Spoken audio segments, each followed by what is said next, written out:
This podcast is produced by the Idaho Psychedelic Society, an organization committed to fostering thoughtful dialogue around the emerging field of psychedelics. Views expressed by our guests are their own and do not reflect those of IPS, the podcast host, or its producers. This content is for informational purposes only and is not intended as medical, legal, or therapeutic advice. Psychedelics remain illegal in many states, and listeners are encouraged to comply with local, state, and federal laws. In a field often misunderstood, we are dedicated to fostering awareness, education, and ethical research on the healing potential that psychedelics hold. Please consult your own trusted healthcare providers or legal experts when making any decisions related to psychedelic use. All right, welcome back to the Future Reimagined podcast. I'm your host, Danny O'Malley.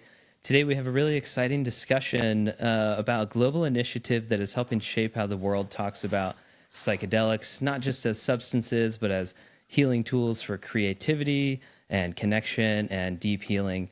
So today we're joined by members of the World Psychedelics Day leadership team. We have Mark Achbar, who's an award-winning documentary filmmaker and the founder of World Psychedelics Day, known for films like The Corporation, Manufacturing Consent, and Dosed, The Trip of a Lifetime, which is a really amazing documentary about the healing power of psilocybin and THC, actually. We have Sarah Butterfield, who's the co-founder and creative director of World Psychedelics Day, who's an artist and writer who helps share the initiative's vision and narrative approach, and Shannon Smedella, who's the operations and partnerships director for World Psychedelics Day, who brings her strategic and collaborative support to the initiative's global growth. So welcome to the podcast. Thank you guys so much for joining us today. And I'd like to get started with just kind of an overview question, just to help listeners who might be new to World Psychedelics Day orient to the organization and how it came to be, how long you guys have been operating, and kind of what your mission and vision and values are. And Mark, if you want to kick us off, that'd be great. I could. Well, I mean, the day exists because for over half a century, the prohibition on the war on drugs created enormous distortions about what these substances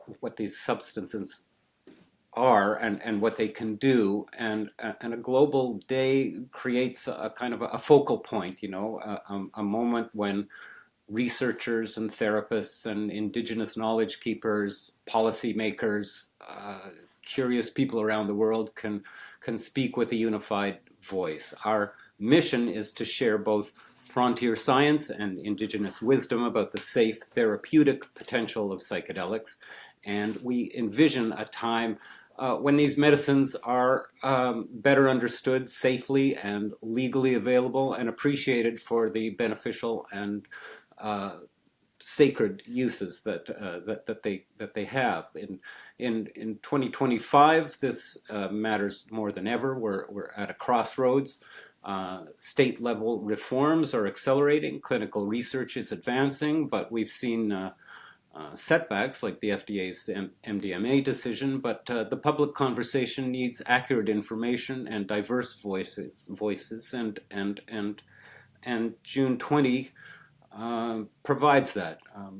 That's the day we picked. It's the solstice. It's the longest, brightest day of the year, and we've been at it for 5 years now. 5 years. Wow, amazing. Yeah, I love how you picked the longest and brightest day of the year. So what brings you all together? How did you guys all meet, and what's your background?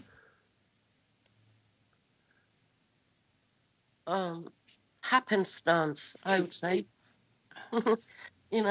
Like minds attract like minds. I'm a very, very old friend of Mark's. We've worked for many, many years together on various projects. And Shannon, I don't know, she's just an angel who dropped into our project. The three of us have very, very different things to contribute to this project. And from its incipience, it was always considered as an umbrella, as Mark was saying, so that intelligent information, evidence-based information could be held to look at particularly increasing, levels of mental instability, mental, problems in well-being of the mind. And as it evolves, and so our project evolves, it's very clear that there are possibilities and solutions within psychedelics that even the American government is beginning to recognize, or the markets are responding to. And for us, the question is who controls that dialogue? I love that. Yeah, thank you for that, Sarah. Yeah, and Mark, you had mentioned something about this being a really critical time for psychedelic awareness and really bringing evidence-based solutions to the fore. And this is something that World Psychedelics Day is doing, aside from petitioning the UN to recognize June 20th as World Psychedelics Day. And so, how do you guys go about doing that? Who are you guys working with, and what's behind that? Well, that's an ambitious goal, and it's our stretch goal. Um, Shannon has, we've reached out to various diplomats and people in government. We're trying to reach our health ministers in Canada and in other countries because it has to be presented to the UN.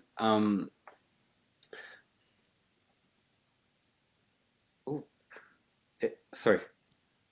It has to be presented to the UN by a country. They have to put forward the motion, and it has to be voted on, and it's a tough hurdle. It has to be unanimously accepted, which is could be a challenge. But I think if we present it the right way, um, that we may well succeed.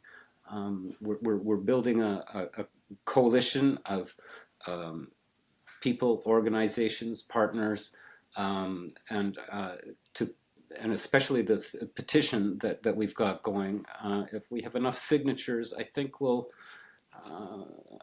I think we can present it in a way that it'll be accepted. Because right now the UN has a day.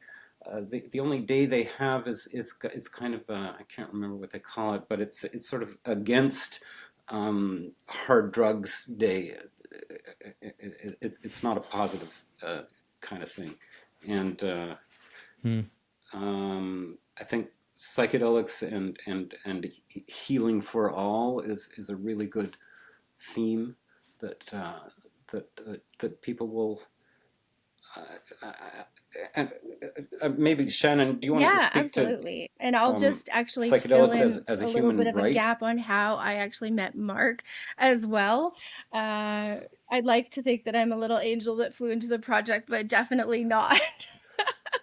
I was actually introduced to Mark through a very good friend of mine, Mark Hayden, who is the former executive director of MAPS Canada. And how I actually met Mark was because of my interest as an advocate in mental health and human rights and mental health, and found MAPS and started working in fund development with them in terms of helping them raise money, and solely as a volunteer.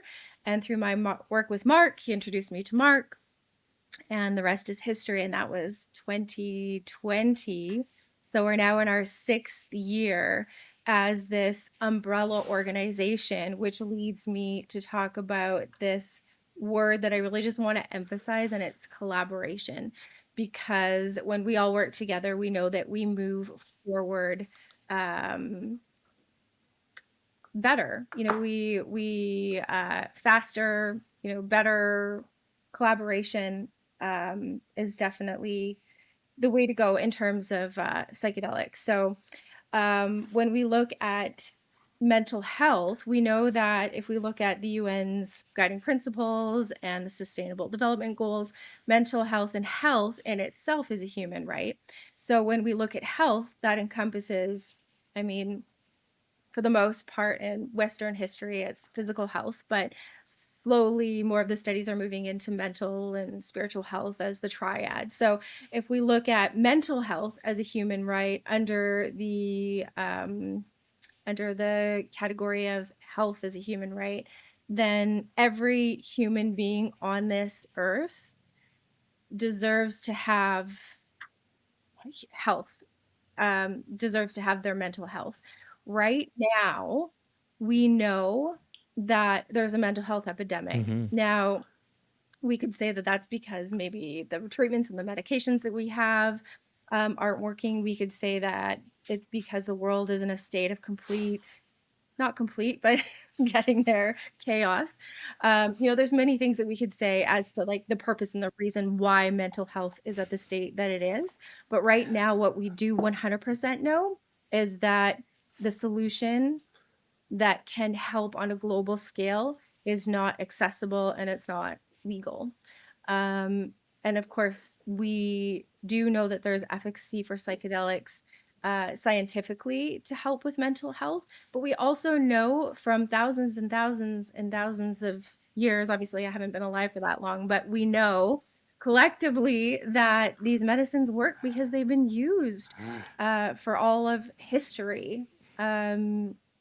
For different purposes, and one of them being to help with mental health. So long story short, I don't want to ramble on, but health is a human right. Mental health is part of that. We know that what we're doing currently is not working, and we know that psychedelics are a solution. As World Psychedelics Day, we hope to be that umbrella that helps organizations collaborate and work together so that we can move forward faster, because we don't have much time before our world goes into complete chaos. So we probably just last little bit there. You guys are showing up at the right time. Well, yeah, thank you for that, Shannon. And I feel you on all those levels there. And I'm wondering if you could speak to the petition and where you guys are at, and what the petition would do, and how you're working with the UN, and what that relationship is like. I can. I'll lead in with that, and I'll just say that I think there is promise. I don't know if you guys know, but the UN just made World Meditation Day an official UN day. Yeah, it was voted in by the General Assembly, which means I didn't know that. that they do now have mental health on the agenda. Obviously, there's it's on the radar. So in terms of It's on the radar. Yeah, great. moving forward to be able to pitch that to the UN, it's about collaboration. Like Mark said, it's about getting all different parties involved. So that's what we're currently working on, is connecting those dots and making those connections. So the petition is one part of that. Excuse me. And we feel by letting these representatives of the UN know that people are thinking about this and wanting to move it forward, that it'll be an asset in terms of our recognition of the day. So the petition, we're looking at getting 10,000 signatures. Our goal to do that is by June 20th, 2026, our 6th year. And they can do it by going to the petition, which is on our website at wpd620.org. So that's wpd620.org.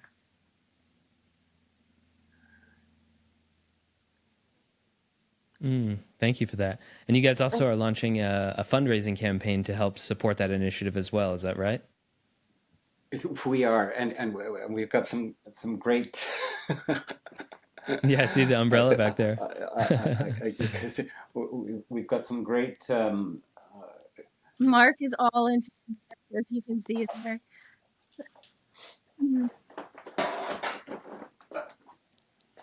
I love it. The letters are 3M reflective. Love it. And what UN we've got some great perks. What UN recognition would do, which I think is very important, is it would give contemporary science, neuroscience, therapists, and Indigenous people a platform for which to speak to what they now know about connecting the dots in terms of psychedelics, mental health, human rights, and to break the stigma that has been in place for 50 years around these substances and plants. And it's important that the intelligence comes to the front.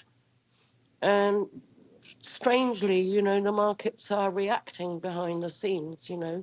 There's ideas of patenting certain psychedelics. There's certainly, Mark, you have the figures of what the real the economic uptick of investing in psychedelics is, but it's becoming a very, very big market. And as I said before, it has to be an open field and an umbrella for all peoples to be able to offer what they know and evidence-based information. Well, the global industry value that we looked up was $2.9 billion in the psychedelic industry, and the projected industry value is supposed to be $8.7 billion. And there's an increase in patents, which is controversial, but there's a lot of patent action around psychedelics, and that's increased 30% as of 2023 at least. Wow. And what are these patents largely about? Like how is this affecting access to these medicines for people who have mental health problems and want to get access? Do you see an intersection between those two worlds of securing access and helping people receive these medicines? Well, it remains to be seen. I mean, the fact they're patented and it all becomes legal and legitimate, and that gives, I think that opens greater access. And profit. Yeah, I mean, it turns it into it just feeds into the capitalist machine, but here we are, and I think more better.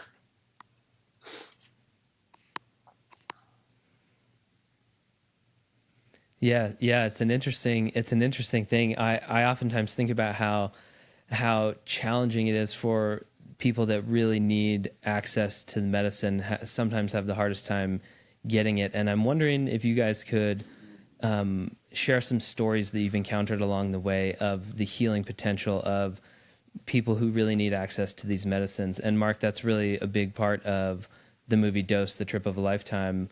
Helping change the narrative to these are powerful tools for healing on multiple different levels. And so I'm curious if you guys could each share some stories about inspirational things you've seen along the way that kind of maybe helped you see psychedelics in a different way, maybe in your early experience with working with psychedelics. I think it's those stories, and not only the stories, but just what we know from psychedelics being used traditionally, and also from the new science, the scientific research that is coming out, that keeps us going and keeps us doing what we do. I'm not sure if you're aware, but WPD has been completely funded and supported by its directors and by its volunteers since its existence. We're grassroots. Mark, I don't know if it's okay for me to say this, but you can cut this out if you need to. But Mark's been a huge part of that in terms of like helping to fund the existence of WPD, and literally, a lot of sweat equity has gone in from directors and from volunteers and whatnot. So it's a labor of love. And that said, we wouldn't do all of that, invest our time and invest our money, if it wasn't for a cause that is extremely meaningful. Like, who would do that, right?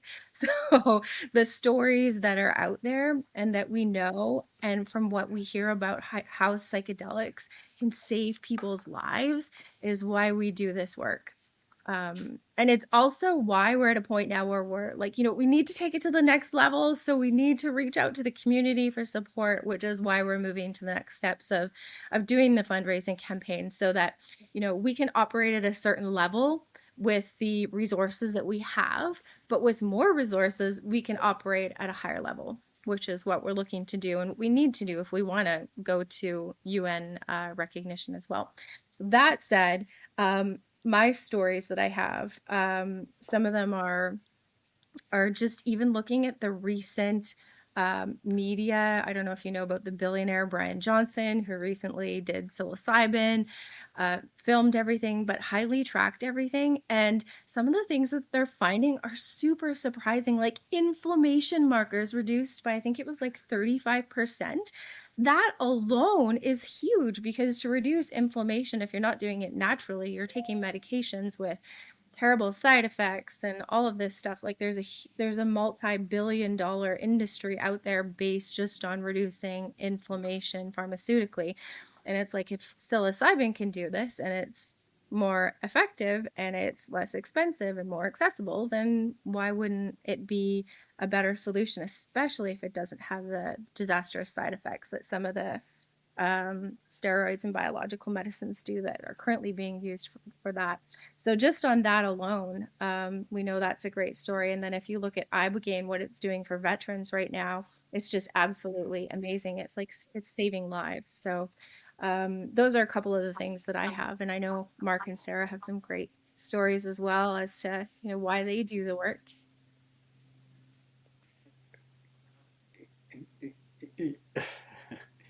I think, for example, men and women returning from theatres of war with very, very, very profound forms of PTSD, where traditional therapy and pharmacology has not proven beneficial, that the American military is now experimenting with controlled ketamine uses for these people who, and so, basically you're giving profoundly traumatized human beings a tool to face their demons that other tools, such as talking cures or pharmacology, can't penetrate. And so, I find that very interesting. For the ordinary mortal, clinics that are using psychedelics are very expensive at the moment. And, we need to make that possibility more accessible to ordinary people and break the stigma around them. So that's, what we're about, really. Yeah, I love that. And Sarah, as the creative director and artist and writer, how do you view your role as helping shape the narrative? Well, with the three of us write very important, our website, if you look at it, wpd620.org, is designed to be very deliberately sober and informative. It's not a party scene at all.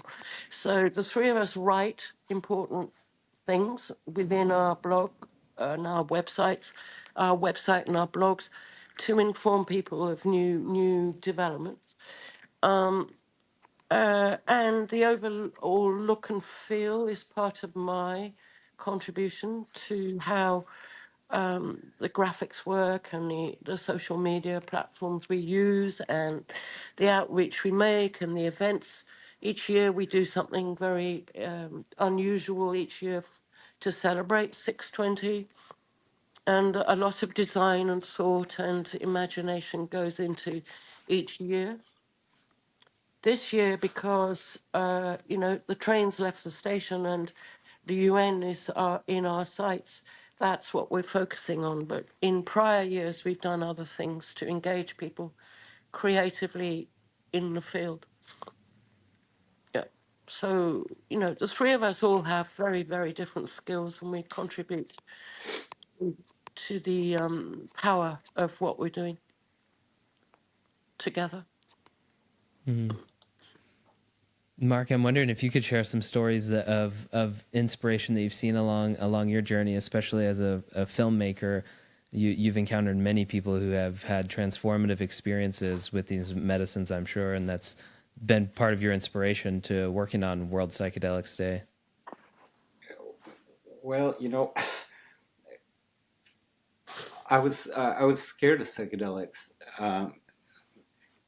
in my youth, and I bought the propaganda that that they were going to wreck your chromosomes and all that stuff, and I stayed away from them for the longest time. And I had one really bad experience with THC.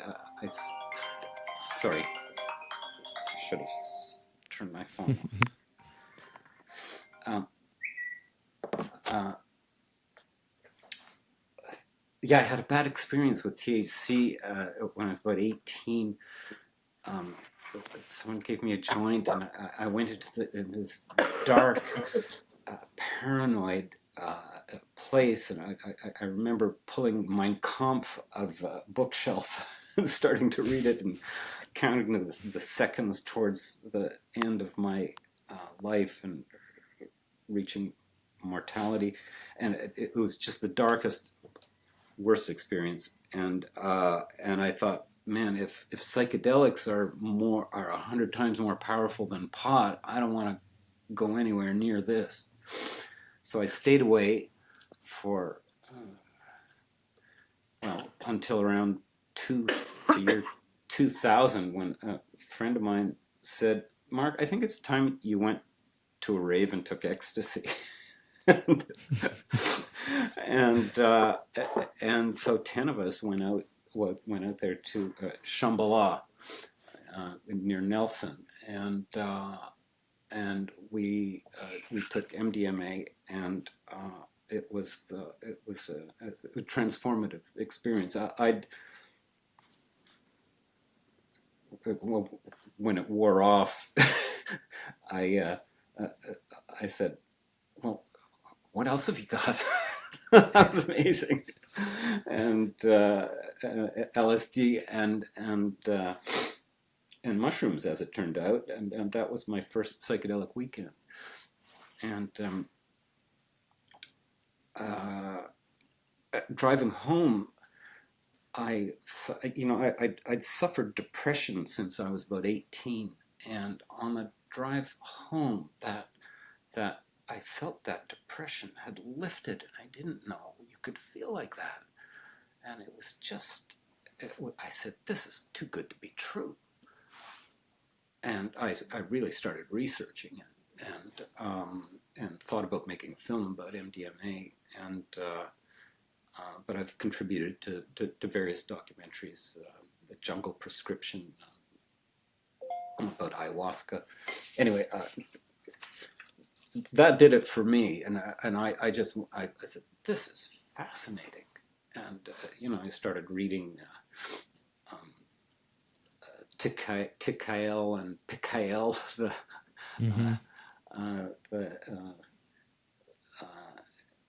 by Sasha Shulgin. By the Shulgins, and Yeah. I went to psychedelic conferences, and I met them. They were so amazing, and it's transformed. I ended up at Burning Man, and 11 times now. so I got the idea, and it just seems absurd that these things are illegal to me, because they're used carefully. They're harmless, and they're great teachers. they just have amazing beneficial uh, results with relationships. I've seen relationships blossom in and get resolved in MDMA space. I think it's an amazing tool for counseling, and 3MMC is coming along as as a similar substance to MDMA, except it's shorter acting and it's more verbal. So I think it may, I don't want to say replace, but I think it's the next thing to come along after MDMA, hopefully for FDA approval, because it's shorter acting and it's more talky. So that's an amazing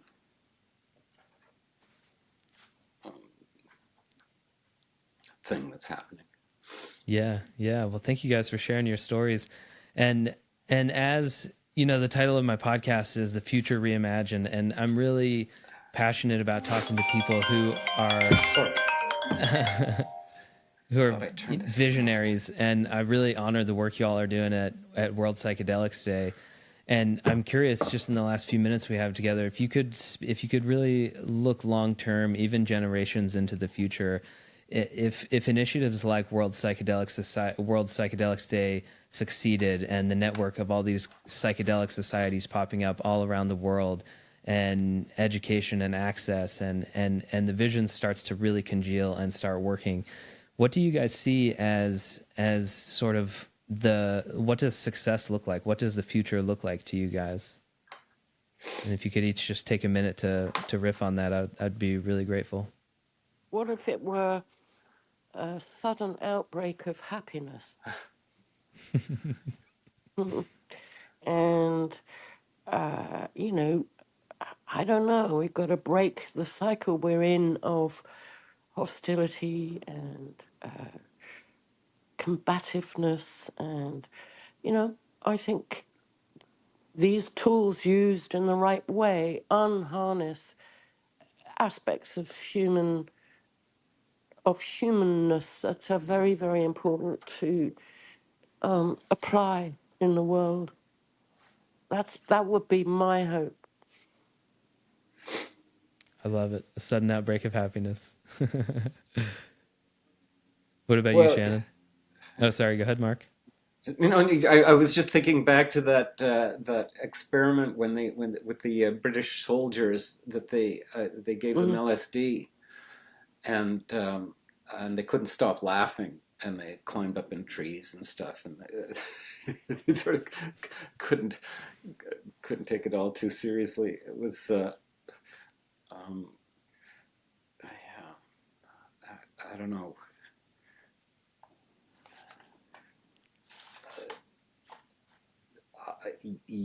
One imagines that psychedelic passion and understanding. Yeah, yeah. A world of greater compassion, understanding, connection. Really being able to see to the heart of Yeah, how we're all having the same experience. yeah, yeah. Yeah. And just seeing the humanity of because the only way you can enact a genocide is by dehumanizing the other, and and and psychedelics, I think. What did Andrew Feldmar called it? A shame eraser. Hmm. Oh, I love that. That resonates so much with me. Just Yeah, recognizing where the shame has shown up, and recognizing the lack of any validity or true value that it has in your life. Yeah. yeah, But of course, with it comes a greater capacity to listen yeah, and hear each other. And I think in the noise in which we currently live, listening and assuming are very, very, they're in deep trouble. So I think, you know, slowing down, listening, sharing, no shame, no blame kind of philosophy would be entirely beneficial and probably very threatening to the established order. So, you know, that's what you're always up against is the political order it threatens. So, yeah. Yeah, thank you, Sarah. Shannon, you want to chime in on that? Yeah, for sure. My lens is first line health as a human right. Um, as someone who has dealt with a plethora of health issues in the past, and knows what it's like to not have health, I think and believe that every single human deserves to have health. And we already know from the scientific studies that that psychedelics are showing efficacy for addiction, which we know is a major issue: depression, PTSD, migraines, inflammation, obesity. There's a whole list for all of the issues um, that are currently keeping humans from having full health. So, in my perspective, first off, I would love to see a healthier world, and I think um, that from what we've seen so far from the research, that psychedelics potentially can do this, because what we have right now isn't working. So just from that perspective, um, to start, even just to have a little bit of a healthier world for me, is something that I would love to see for psychedelics moving forward, for the world moving forward as a result of psychedelics being accessible. Um, as a mom, I worry, about future generations, about my child, about his children, about their children, and I do want to see a world in which which they're healthy, and then ultimately happy, because I don't think if you have your health, it's very, very, very hard to have your happiness. So. But Definitely. Yeah. education is very much part of a ground root part of this project in terms of harm reduction and understanding and knowledgeable information about psychedelics. So, we're very careful to underscore harm reduction in our project, especially for young people. Yeah, thank you so much for naming that, Sarah, and I really honor that as well. And speaking from my personal experience, getting into the world of psychedelics and the recreational scene is very different than getting into it in a well-informed, more regulated or just Mm. harm reduction kind of lens. And so I really appreciate and honor that is a central feature of World Psychedelics Day. Yeah, so if people wanted to get involved with World Psychedelics Day or sign the petition or donate to your fundraising campaign, how could they go about doing that? What's the best way? Go to the website, worldpsychedelicsday.org or WPD620.org. Everything they need to know is on the website. They can donate and they can sign the petition from there. And they can volunteer too.